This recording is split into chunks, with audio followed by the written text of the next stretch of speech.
आज का शीर्षक है लड़ाई क्यों नहीं करना चाहिए।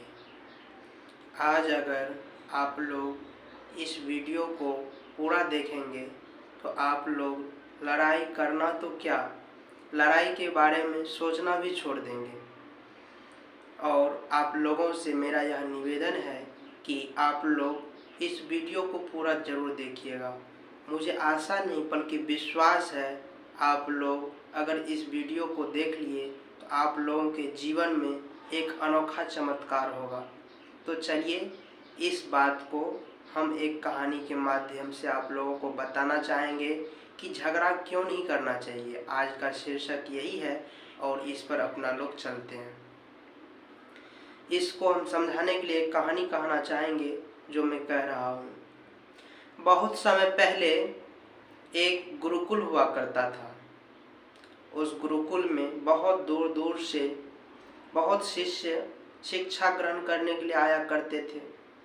वहाँ के गुरुजी उस गुरुकुल के बहुत ज्ञानी थे, जो कि हर एक वह चीज़ की शिक्षा देते थे जिस शिक्षा से व्यक्ति का जीवन बिल्कुल चारों तरफ से अच्छा हो सके। एक तरफ से नहीं बल्कि चारों तरफ से, मतलब सभी ढंग से अच्छा हो सके।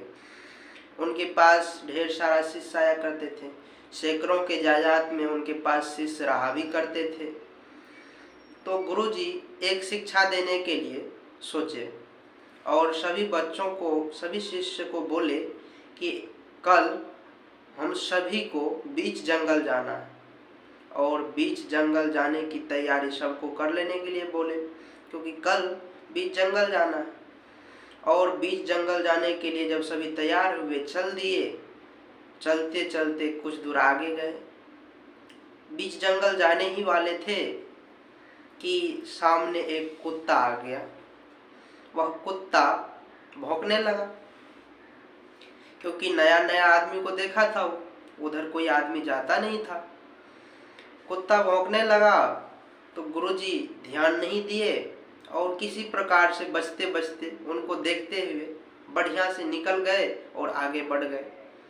उन्हीं को देखते हुए एक शिष्य भी उसी प्रकार गुरुजी के साथ आगे बढ़ गए। लेकिन कुछ शिष्य जो था वह उस कुत्ता को भगाने के लिए गिट्टी पत्थर फेंकने लगे, जिनसे कि वह कुत्ता भाग जाए। और वह कुत्ता भी नहीं भाग रहा था, ये भी गिट्टी चलाना बंद नहीं कर रहे थे। इतने में बहुत देर हो गई और शाम हो गया। शाम होने से थोड़ा पहले ही एक बंदर आ गया। वह बंदर आया और इसको जो देखा पत्थर फेंक रहा है उधर से, वो भी पत्थर फेंकने लगा। इतने करते करते इतना ही शाम हो गई और लेट हो गया इन सबको जाने में। और तब तक में जब शाम हुई तो बंदर और कुत्ते दोनों भाग गए और ये सब आगे बढ़ गए। आगे जब ही बढ़े तो शाम हो गई थी। गुरुजी बोले चलो अब यहाँ पे हिंसक पशु जानवर आ जाएंगे, इसलिए यहाँ पे ठहरना अब खतरा से खाली नहीं है। तो सभी शिष्य को लेते हुए आ गए। तो जो पहले शिष्य चले गए थे गुरुजी के साथ, उनका ना टाइम लॉस हुआ ना कुछ। उनको जड़ी बूटी के बारे में सभी जानकारी मिल गई, सारी जानकारी मिल गई। और जो शिष्य कुत्ता को भगाने के चक्कर में, बंदर को भगाने के चक्कर में उनसे लड़ते रहे, झगड़ते रहे, उनका टाइम यूं ही वेस्ट हो गया, खराब हो गया। और वह गुरुजी से जड़ी बूटी के बारे में जानकारी भी ना ले पाए। तो इनसे अपना लोगों को यह सीख मिलता है कि लड़ाई उनके लिए जरूरी नहीं है जो कुछ करना चाहता है।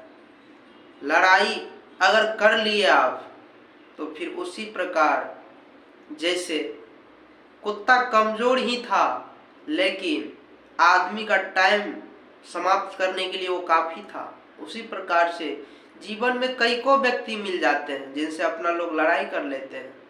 समझते हैं वो तो हमसे कमजोर है, मेरा क्या बिगाड़ पाएगा। लेकिन ऐसा नहीं है। वो सबसे बड़ा चीज आपका समय को बिगाड़ देता है, आपका समय को खा जाता है और लड़ाई इसीलिए नहीं करनी चाहिए क्योंकि वो आगे बढ़ने में, टाइम खाने में सबसे बड़ा बाधा होता है।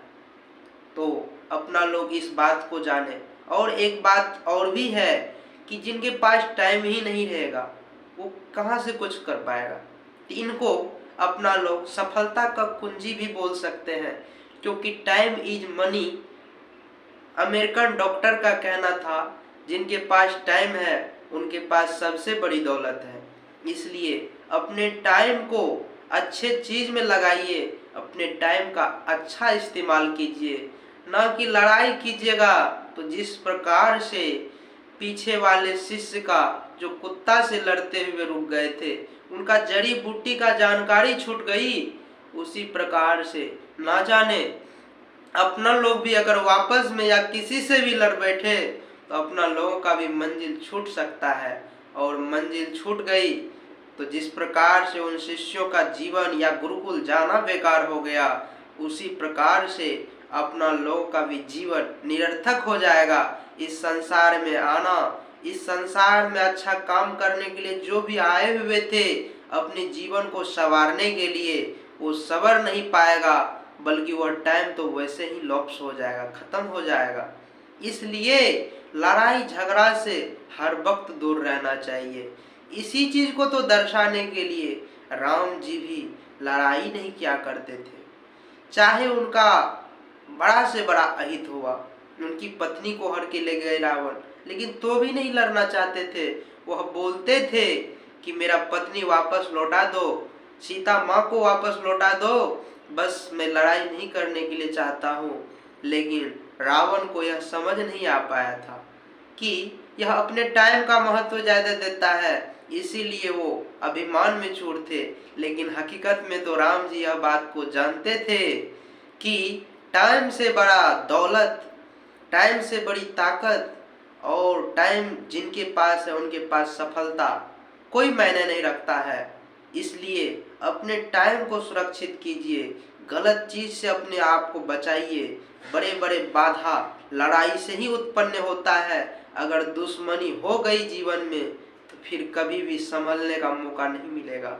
चाहे वो कुत्ता से ही क्यों ना हो जाए, वह आपका दिन भर का टाइम बर्बाद कर देगा। एक बात तो हकीकत ही है, आप कहिएगा, आपसे का क्वेश्चन हो सकता है, कोई हमको गाली दे रहा है, हमको क्या करना चाहिए? लड़ाई नहीं करनी चाहिए।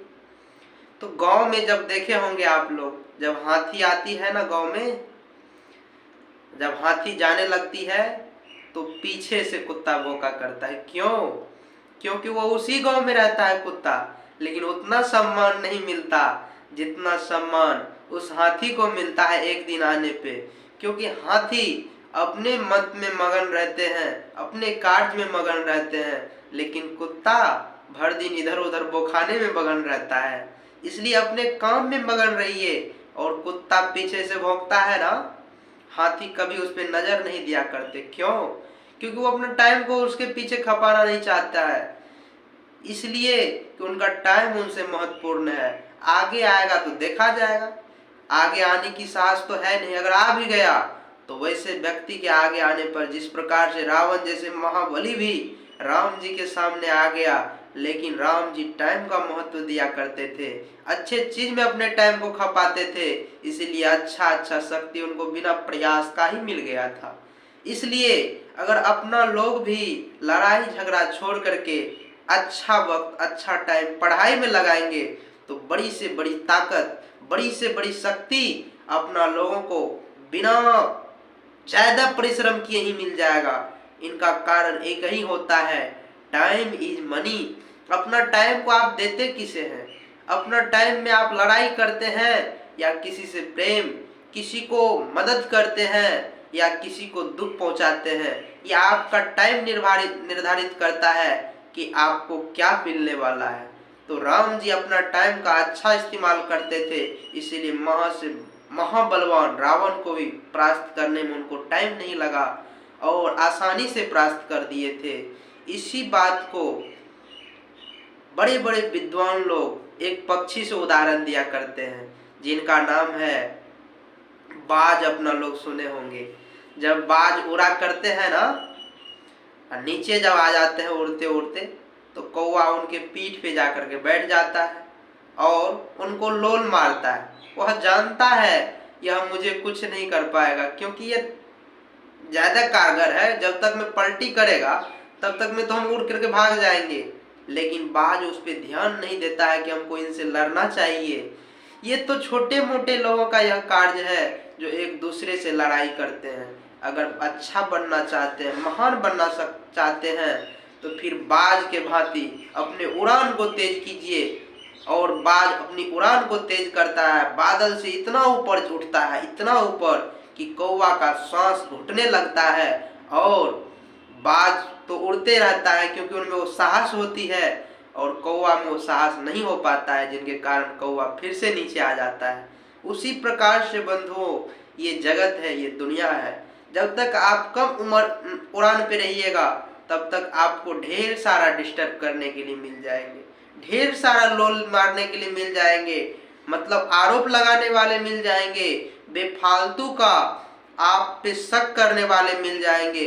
लेकिन आपका उड़ान अगर बाज की भांति ऊंची हो जाए तो उनका वो साहस ही नहीं हो पाता है। इसलिए अपने उड़ान को तेज कीजिए, ना कि कौवे के पीछे दौड़ता फिरिए, एक दूसरे से लड़ाई करता फिरिए। क्योंकि लड़ाई करने से आज तक कोई महान नहीं हुआ है, महान हो भी कैसे सकता है। क्योंकि लड़ाई अपना लोग जानते हैं, चाहे वो छोटी ही बाइक क्यों ना हो, आपके पास 4 व्हीलर ही क्यों ना हो, ठोक दीजिएगा, भले आपको चोट नहीं लगेगी लेकिन नुकसान तो जरूर ही होगा। चाहे वो छोटा सा ही बाइक क्यों ना हो, उनको अभी अगर ठोक देते हैं तो उनसे अपना लोगों को नुकसान ही होता है। इसलिए दुनिया में लोग कितनों कोई आरोप लगाए, कितनों कोई गाली दे या कितनों कोई कुछ कहे, उन पे ध्यान नहीं देनी चाहिए।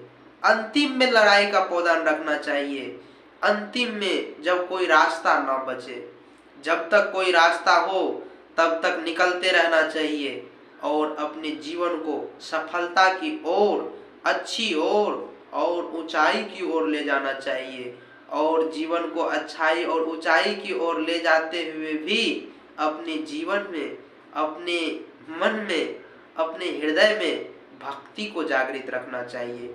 क्योंकि सफलता तो मिल ही जाएगी अगर आप इस प्रकार से कीजिएगा कार्य तो, लेकिन भक्ति और प्रेम तो समर्पण से मिलती है। और अपने आप को भगवान के सामने समर्पण जरूर रखें, और अपने आप को जब समर्पण कर दीजिएगा तो सारा भार भगवान खुद ब खुद उठा लेंगे और आपको हल्का कर देंगे। अगर जीवन में सफलता अगर कोई चाहता है तो वो लड़ाई तो क्या, लड़ाई के बारे में सोचेगा भी नहीं।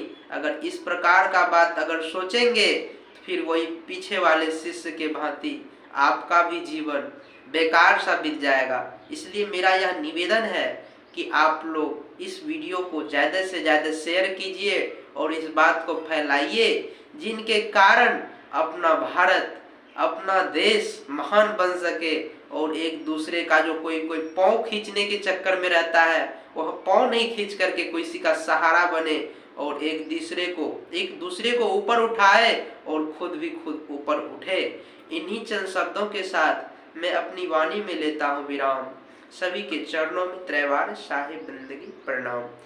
तो साहिब बंदगी, मिलते हैं नेक्स्ट वीडियो के साथ, तब तक के लिए गुड बाय।